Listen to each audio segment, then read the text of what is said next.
The Protoarc is one of the new low price options on the list. I'm going to be right at C tier on this one. This chair doesn't wow me, but it doesn't have anything that is like a deal breaker for me. A lot like the Tokova chair, where the arms are decent, they have decent range, they're not rock hard. The headrest is functional, it's usable. I don't like how it has the plastic edges around the backrest and the headrest, but it's not so uncomfortable that I wouldn't recommend the chair or I wouldn't want to sit in the chair. I think the seat is okay, and it has a good enough adjustment package to be right there in that mid tier, so I'm going to be right at a C on this one. Yeah, I'm going to be a little bit higher at a B-. I do like how that adjustment package, again, gives you some range so that you can fit taller, smaller users. And that high backrest I really like. The headrest is also big, so you can move around a little bit in the chair and not feel like you're hitting that edge on the headrest. The arms, they're nothing to, be super excited about, but a lot of times, chairs on a lower price range are going to be really uncomfortable, and this is not the case here. Really a great bargain here. So it's going to be a B- for me. So I have actually sat in this chair more than everybody else. I gave this thing a good run, probably for about 8 weeks, I think I sat in this. As far as a chair under $200 is concerned, which I know we're not supposed to talk about, this thing's pretty amazing. I mean, the fact that it has these nice big wide arm pads kind of gets rid of the need for a lot of the adjustments that you would want to see in a lot of the other chairs.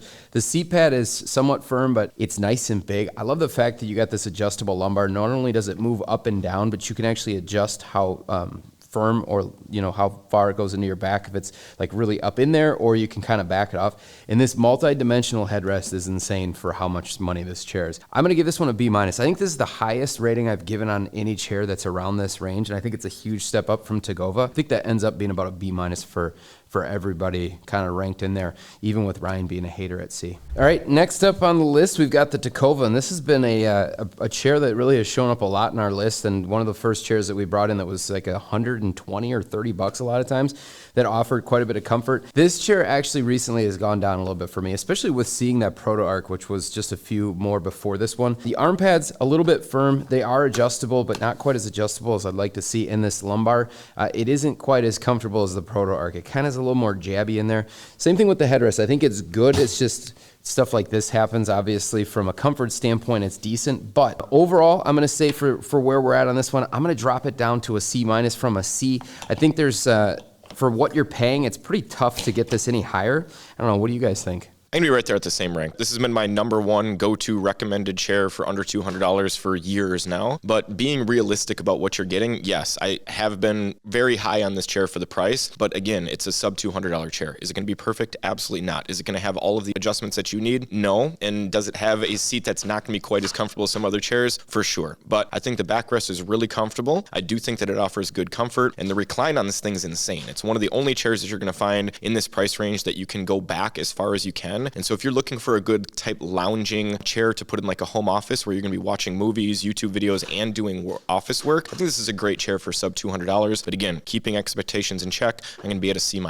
Yeah, I think what happens is we start to bring in more and more chairs, and then all of a sudden your expectations change, or like what we think is a C tier can suddenly become a little different. For me, I do move this down a little bit to a C-.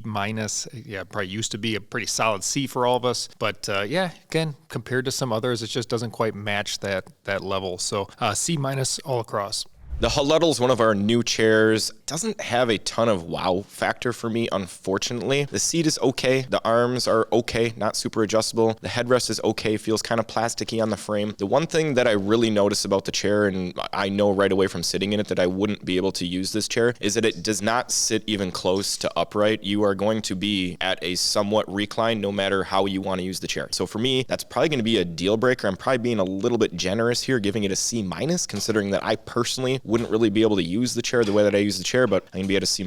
Yeah, for me, this chair does have a little bit of a shorter seat, which I don't love. It has a little bit of a harder edge at the front of the seat pad as well, but it's still going to be a C for me. I don't hate any aspect of it, and to me, I think it's a little bit better than the Tokova chair. Not quite as nice as those columny chairs, so that's why it sits in that C. I do like the headrest too. It's pretty wide, maybe a little bit hard to adjust, but it does have some little added comfort there.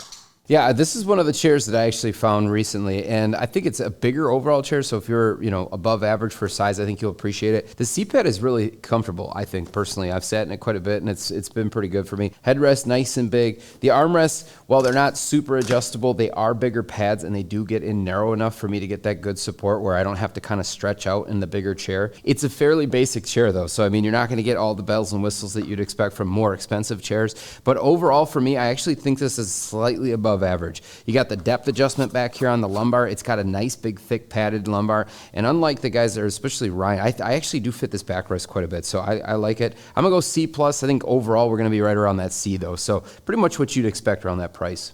If you want to see how we rank all of the most popular chairs, head over to BTODtv to see our full office chair tier list. Click the link in the description.